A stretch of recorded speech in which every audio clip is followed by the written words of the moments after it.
Once the buckets get full that are hung from the trees, we'll take a full bucket of sap. We carry it behind our sugar shack, and we have a stainless steel tank that holds about 200 gallons of sap.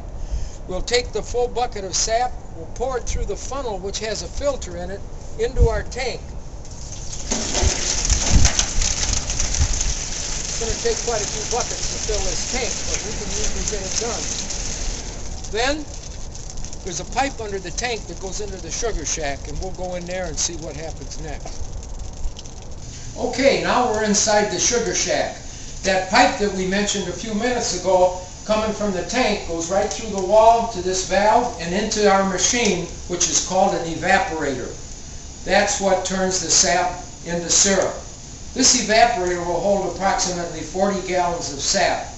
So when we come out here in the morning and everything is empty, we've got our tank full, the first thing we do is open this valve and let the sap run from the tank into this float pan here. Now this is a float that's got a valve on it, so when the level is down, the float will drop down, and once the evaporator is full, this will rise up and stop any more sap from coming in. Then we've got to build a fire in here. This firebox, the firebox is in the back of the evaporator, and we'll get a good fire going to heat up our sap. It takes quite a bit of wood to make gallons of syrup.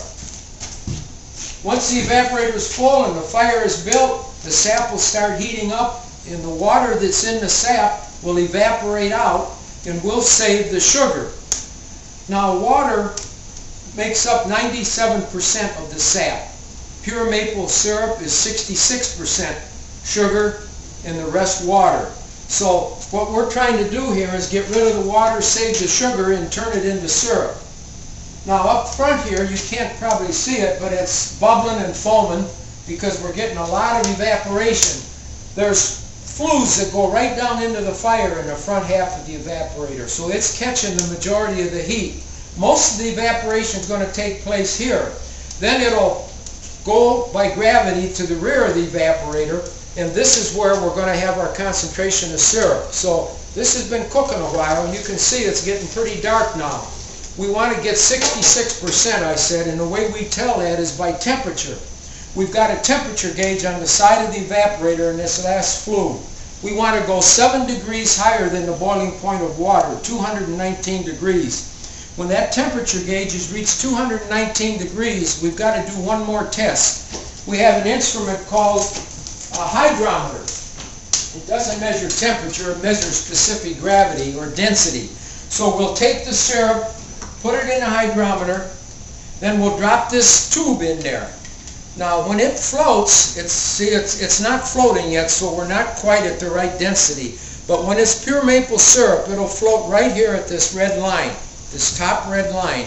That'll be 66% sugar, and that's what we want. So the next step, we're not done yet. We've got another step. Because we're opening this door all the time and putting in wood, we're also letting in cold air, and it's impossible to keep the temperature constant. So once we get to 219 degrees and we've got the hydrometer at 66%, we're going to draw it off. We'll come over to this valve. We have a heavy filter underneath it and a bucket. We'll open the valve. We'll let the syrup run through the filter into the bucket. Now as this level goes down, this float's going to drop and it'll add more sap. So we're keeping this full all the time. Now we'll take what's in that bucket and take it over to our finishing pan. The finishing pan is on a gas stove where we can control the temperature. We'll fill this up about halfway, heat it up, and watch it.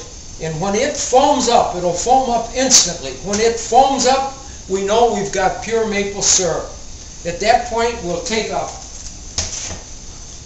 glass bottle and another filter and a funnel. We'll fill the bottle up hot, seal it off when it's hot, and that's pure maple syrup. And if you bottle it hot and seal it, you can keep it indefinitely. But once you open it, then you're going to have to refrigerate it. And that's been Mr. Bob from Pilcher Park Nature Center with a Maple Moment.